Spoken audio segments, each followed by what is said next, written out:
yang terambil di dalam kitab Kisah Para Rasul. Kitab Kisah Para Rasul pasalnya yang ke-10, kita akan membaca ayat pertama hingga ayatnya yang ke-4. Kitab Kisah Para Rasul pasalnya yang ke-10, ayat yang pertama hingga ayatnya yang ke-4. Firman Tuhan, Petrus dan Kornelius. Di Kaisarea ada seorang yang bernama Kornelius, seorang perwira pasukan yang disebut pasukan Italia.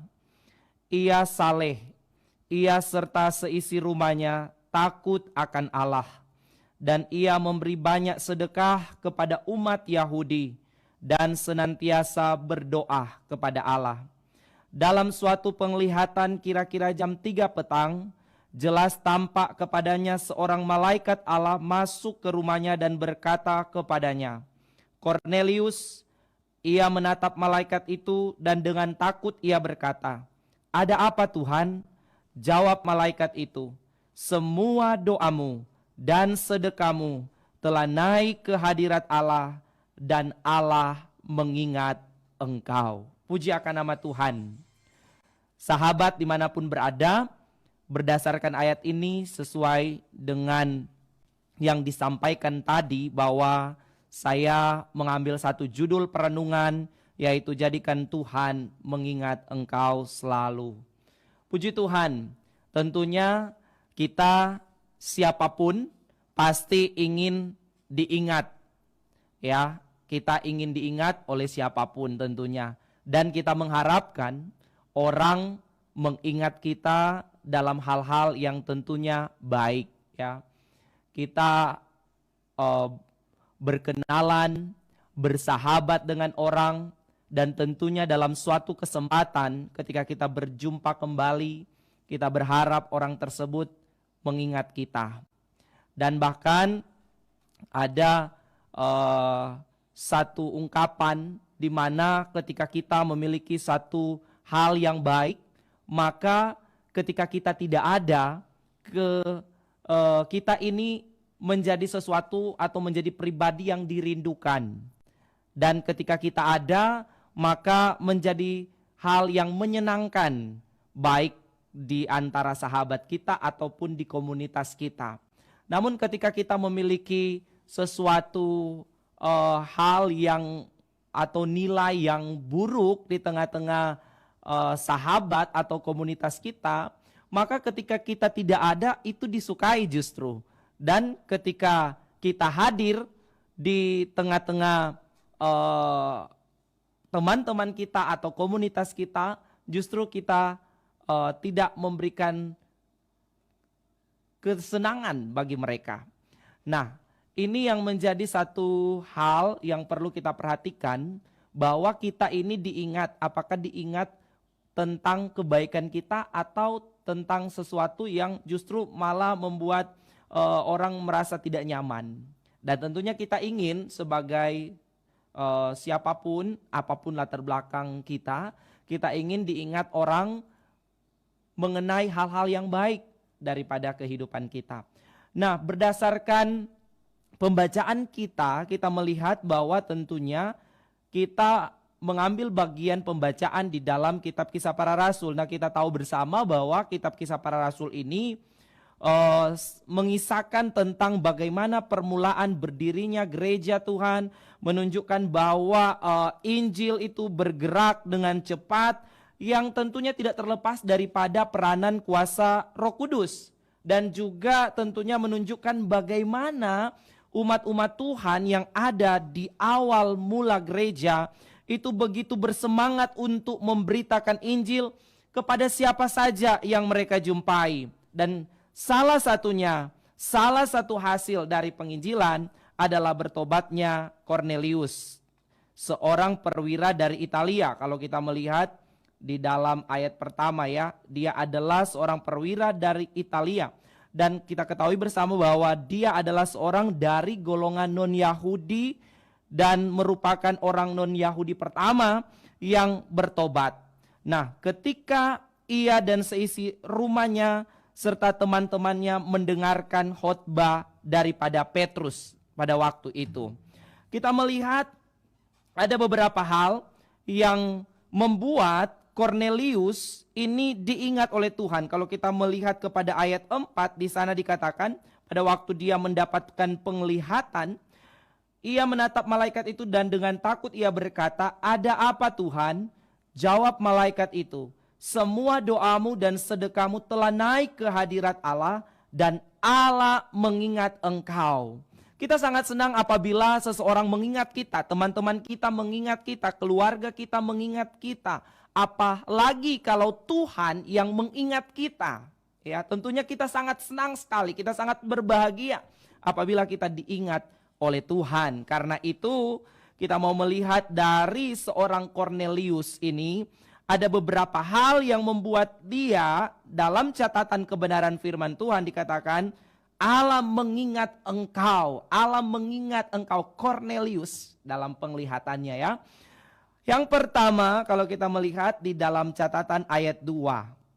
Kita mau lihat berdasarkan ayatnya yang kedua dikatakan Kornelius ini adalah seorang yang saleh, ya. Mengapa Kornelius ini menjadi seorang yang diingat oleh Tuhan? Catatan Alkitab dalam ayat 2 pertama adalah ia adalah seorang yang saleh. Artinya apa?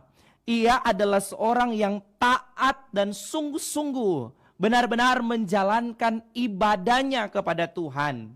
Kalau kita melihat selain Kornelius, dalam Alkitab juga bahwa ketika di masa Nuh, Tuhan mengingat Nuh karena dia adalah seorang yang benar sesaman dari orang-orang sesamannya ya. Sama juga dengan Kornelius, kalau kita melihat bahwa Kornelius ini diingat oleh Tuhan karena satu, dia adalah seorang yang saleh. Dia adalah seorang yang taat sungguh-sungguh menjalankan ibadahnya. Nah, apa yang menjadi salah satu hal di mana Kornelius ini diingat, apakah itu juga ada dalam kehidupan kita? Jangan sama seperti kebenaran firman Tuhan juga di bagian yang lain mengatakan bahwa ada orang yang beribadah tetapi memungkiri kekuatan ibadah. Ada orang yang mungkin ya beribadah tetapi pikirannya tidak ada di ibadah. Tidak melakukan ibadahnya dengan sungguh-sungguh. Tidak melakukan ibadahnya dengan taat ya. Tapi kita melihat bahwa Kornelius ini diingat oleh Tuhan, salah satu hal adalah karena ia adalah seorang yang saleh. Dia adalah seorang yang taat, sungguh-sungguh menjalankan ibadahnya kepada Tuhan. Kemudian yang kedua, selanjutnya dari ayat 2 itu dikatakan, ia serta seisi rumahnya takut akan Allah. Dia diingat oleh Tuhan. Yang kedua adalah ia dan seisi rumahnya takut akan Tuhan. Artinya apa? Takut akan Tuhan ini memandang Tuhan dengan penuh kekaguman, dengan penuh penghormatan, ya. Artinya bahwa Kornelius ini mampu berperan membawa kehidupan keluarganya ini, dikatakan seisi rumahnya takut akan Tuhan. Luar biasa. Jadi Kornelius ini mengambil peran yang penting, yang menjalankan fungsi dan tanggung jawabnya sebagai seorang kepala keluarga dengan baik. Dikatakan di sana ia serta seisi rumahnya takut akan Allah. Nah ini penting saudara, dia diingat Tuhan karena ia adalah seorang yang taat sungguh-sungguh melakukan ibadahnya, ia saleh. Dan ia juga memastikan seluruh keluarganya ini hidup takut akan Tuhan. Nah ini penting sekali, bahwa kita menyadari bahwa kita harus berfungsi sebagaimana tujuan Tuhan dalam hidup kita, dengan fungsi dan tujuan kita masing-masing. Ya tentunya apalagi sebagai seorang kepala keluarga, sebagai seorang imam di keluarga, kita harus benar-benar memastikan bahwa seisi rumah kita takut akan Allah. Sebagaimana juga dengan Yosua ya, kalau kita memperhatikan penyampaiannya kepada bangsa Israel, dikatakan bahwa kalaupun bangsa Israel tidak ada yang mau menyembah Tuhan Allah Israel, maka mereka, aku dan seisi keluargaku tetap akan menyembah Tuhan Allah Israel. Jadi sama juga bahwa mari kita, supaya kita terus diingat oleh Tuhan dalam kehidupan ini, ya kita memastikan bahwa seisi rumah kita hidup dalam takut akan Tuhan. Kemudian yang ketiga, Dikatakan masih dalam ayat 2, ia saleh, ia serta seisi rumahnya takut akan Allah, dan ia memberi banyak sedekah kepada umat Yahudi. Jadi pribadi Kornelius ini juga dalam ayat yang kedua ini, selain dia adalah seorang yang saleh, selain dia juga membawa seisi rumahnya takut akan Tuhan, dia juga adalah seorang yang suka memberi bantuan. Ya, dikatakan di sana ia memberi banyak sedekah kepada umat Yahudi. Dia adalah seorang yang murah hati, yang suka memberi bantuan. Dikatakan di sana. Jadi ini membuat Tuhan juga mengingat dia bahwa dia adalah seorang yang banyak memberi sedekah kepada umat-umat Yahudi. Amsal 19 ayatnya yang ke-17 dikatakan, siapa menaruh belas kasihan kepada orang yang lemah, memiutangi Tuhan yang akan membalas perbuatannya itu. Kita tahu bersama bahwa Tuhan tidak pernah berhutang sebenarnya kepada kita. Tetapi Alkitab mencatat bahwa kalau kita menaruh belas kasihan kepada orang yang lemah, maka kita sedang memiutangi Tuhan yang akan membalas perbuatannya itu. Dan Tuhan tidak pernah mau berhutang, saudara. Jadi dia pasti ingat, ya, ketika kita menjadi orang yang sama seperti Kornelius juga senantiasa murah hati, ya, suka memberi bantuan, ya, maka kita akan juga diingat oleh Tuhan sebagaimana ayat dalam Amsal 19 ayat 17, bahwa ketika kita menaruh belas kasihan kepada orang yang lemah, kita sedang memiutangi Tuhan yang akan membalas perbuatannya itu. Selanjutnya, ya, masih di dalam ayatnya yang kedua, hal yang membuat Kornelius diingat oleh Tuhan, dikatakan selain dia memberi banyak sedekah kepada umat Yahudi, dan senantiasa berdoa kepada Allah. Jadi Kornelius ini adalah seorang yang Alkitab catat senantiasa berdoa. Bukankah ini juga adalah kerinduan Tuhan? Berdoalah senantiasa, tetaplah berdoa dalam kebenaran-kebenaran firman Tuhan. Yesus mengajar, bahkan meneladankan kehidupan berdoa.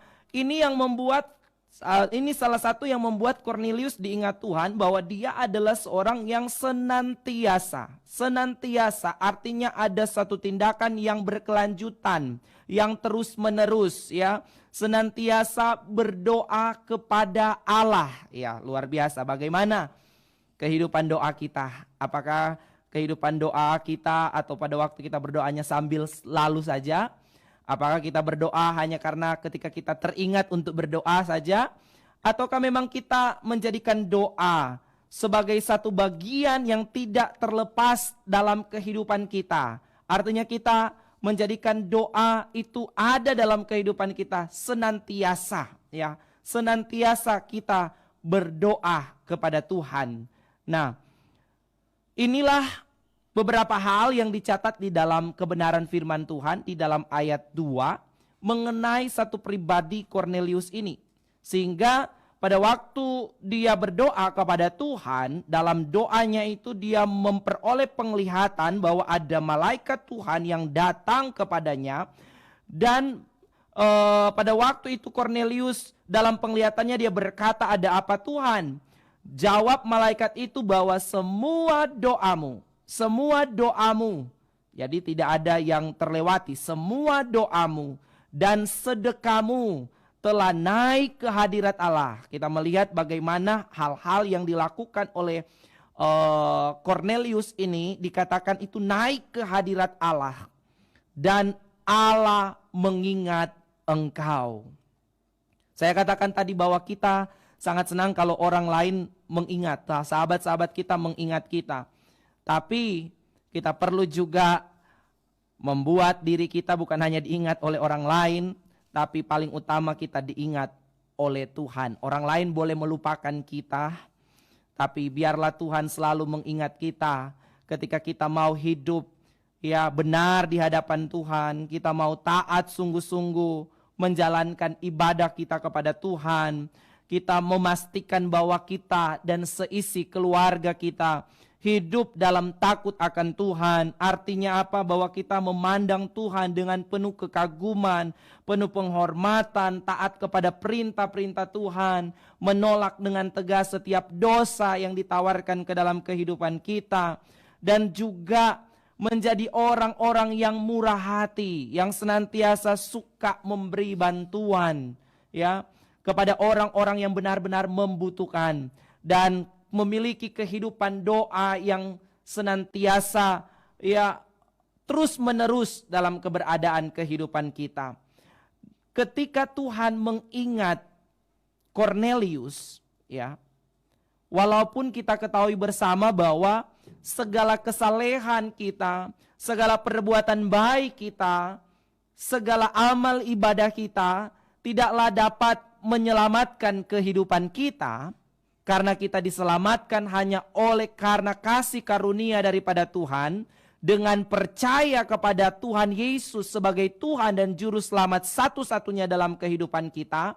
Tapi kita melihat bahwa lewat Tuhan mengingat segala perbuatan yang dilakukan oleh Kornelius ini, dan yang paling utama adalah ketika hal-hal ini, ya, dilakukan oleh Kornelius, dan kemudian Kornelius diingat oleh Tuhan, sehingga ada Petrus yang menyampaikan berita kebenaran firman Tuhan. Pada saat itu kita melihat, dan ketika itu Alkitab mencatat bahwa sebagai yang paling utama adalah ketika Kornelius, dia bersama seisi keluarganya percaya kepada Yesus sebagai Tuhan dan Juru Selamat yang telah datang ke dalam dunia ini, menebus dosa-dosa manusia termasuk dirinya, dan sebagai buktinya bahwa dia memberi diri dibaptis dalam ayatnya yang kalau kita baca ayat 48. Lalu ia menyuruh mereka dibaptis dalam nama Yesus Kristus. Kemudian mereka meminta Petrus supaya tinggal beberapa hari lagi bersama-sama dengan mereka. Jadi mereka mewujud nyatakan iman mereka, kepercayaan mereka kepada Tuhan Yesus, satu-satunya Juru Selamat yang sanggup untuk menyelamatkan kehidupan mereka. Jadi saya katakan tadi bahwa memang perbuatan-perbuatan baik kita, amal ibadah kita tidak dapat menyelamatkan kehidupan kita. Hanya karena kasih karunia di dalam kepercayaan kepada Tuhan Yesus Kristus, kita memperoleh pengampunan dosa dan keselamatan. Tetapi orang yang sudah selamat, tentunya kita melakukan hal-hal yang berkenan kepada Tuhan, ya. Perbuatan-perbuatan baik yang kita lakukan, amal ibadah kita yang kita lakukan, membuat Tuhan mengingat kita. Namun kita perlu mengambil langkah, keputusan yang penting, yang terutama, yaitu ketika kita percaya kepada Tuhan Yesus sebagai Tuhan dan Juru Selamat satu-satunya. Tidak ada yang lain. Satu-satunya yang sanggup untuk menyelamatkan kehidupan kita, yang memberikan jaminan, kepastian, kehidupan yang kekal kepada kita. Dan Alkitab mencatat di dalam ayat 34 dan 35, masih dalam pembacaan yang sama, kitab Kisah Para Rasul 10, dikatakan di sana, lalu mulailah Petrus berbicara, katanya, sesungguhnya aku telah mengerti bahwa Allah tidak membedakan orang. Perhatikan baik bahwa Tuhan tidak membedakan orang. Apapun latar belakang engkau, apapun pekerjaanmu, ya. Sesungguhnya aku telah mengerti bahwa Allah tidak membedakan orang. Setiap orang dari bangsa manapun yang takut akan Dia dan yang mengamalkan kebenaran berkenan kepadanya. Tentunya kita ingin berkenan dan diingat oleh Tuhan. Karena itu dikatakan bahwa tidak dibatasi warna kulit, latar belakang agama, ya, kebangsaan saudara, suku bangsa saudara.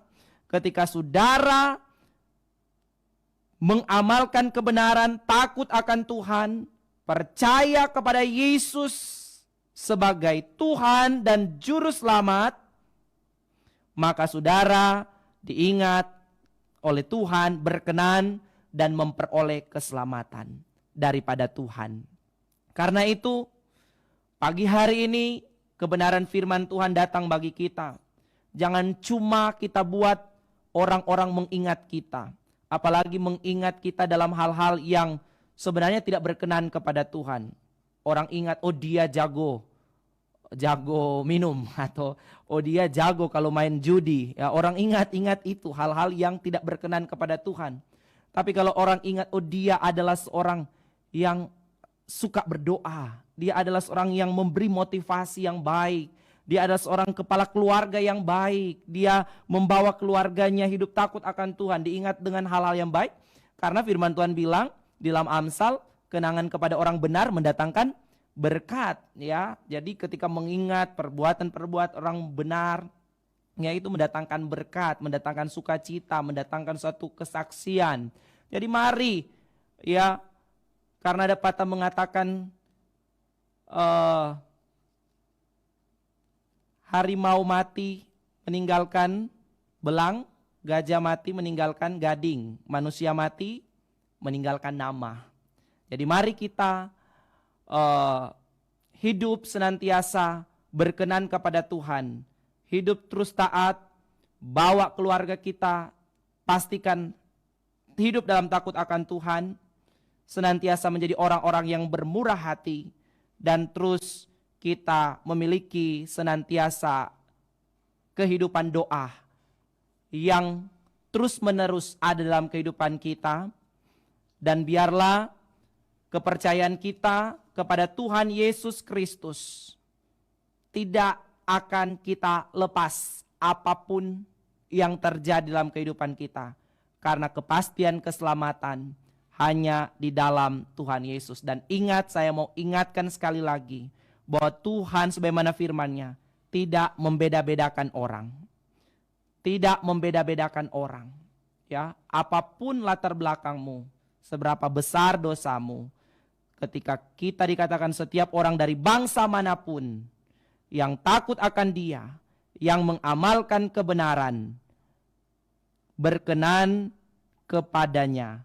Itulah firman yang Ia suruh sampaikan kepada orang-orang Israel, yaitu firman yang memberitakan damai sejahtera oleh Yesus Kristus yang adalah Tuhan dari semua orang. Amin. Puji akan nama Tuhan. Biarlah kebenaran firman Tuhan yang datang bagi kita di pagi hari ini boleh membawa kita untuk kembali mengingat bahwa kita bukan hanya membuat orang mengingat kita, tapi mari supaya Tuhan juga mengingat kita, karena kita adalah pribadi-pribadi yang melakukan kehendak Tuhan. Mari berdoa. Bapa kami dalam kerajaan surga, satu hal yang penuh dengan sukacita ketika kami menjadi pribadi-pribadi yang diingat oleh orang lain yang ada di sekitar kami, keluarga, sahabat-sahabat kami tentunya dalam hal-hal yang baik. Namun lebih daripada itu adalah ketika Tuhan Engkau sendiri mengingat kami. Kami bersyukur Tuhan buat kebenaran firman-Mu.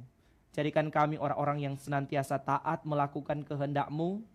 Jadikan kami pribadi-pribadi yang bertanggung jawab untuk memastikan seisi keluarga kami hidup dalam takut akan Tuhan. Berikanlah kepada kami hati yang seperti hati-Mu, yang terus bermurah hati kepada orang-orang yang membutuhkan. Terlebih membutuhkan Engkau di sekeliling kami Tuhan. Berkatilah kami, bahkan berikanlah kepada kami senantiasa kerinduan, bahkan kemampuan, bahkan tekad untuk senantiasa memiliki kehidupan doa yang terus menerus dalam kehidupan kami. Karena kami tahu kami akan terhubung dengan Engkau melalui kehidupan doa yang kami jalani setiap hari. Terima kasih Tuhan. Biarlah iman yang kami miliki di dalam Yesus Kristus, yang adalah satu-satunya Tuhan yang menyelamatkan, itu akan tetap terus teguh sampai pada akhir kehidupan kami. Dalam nama Yesus kami berdoa. Haleluya. Amin.